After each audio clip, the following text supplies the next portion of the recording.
مختلف مذاہب کے تاریخی مقامات اور خوبصورتی کے حوالے سے دنیا بھر میں مشہور وادی سوات میں اس بار کلمانزم سکھوں کی چیف منک اور دلائی لاما کے شاگرد نے دورہ کیا۔ اس موقع پر انہوں نے اپنے مقدس مقامات اور آثار قدیمہ کا بھی دورہ کیا۔ سوات میوزیم کے دورے کے موقع پر سوات میوزیم کے کیوریٹر نواز الدین نے اس موقع پر غیر ملکی وفد کو سوات کی تاریخ اور آثار قدیمہ پر تفصیلی بریفنگ دی،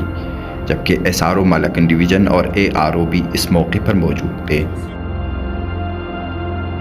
کلمانزم سکھوں کی چیف منک کا کہنا تھا کہ سوات میں موجودہ آثار قدیمہ اور تاریخی مقامات اس بات کی گواہی دیتا ہے کہ سوات بھی بہت سے مذاہب کا مسکن رہا ہے اور یہاں پر اب بھی وہی پرانے زمانے کے آثار موجود ہے۔ وقاص ہارون، sportstory.news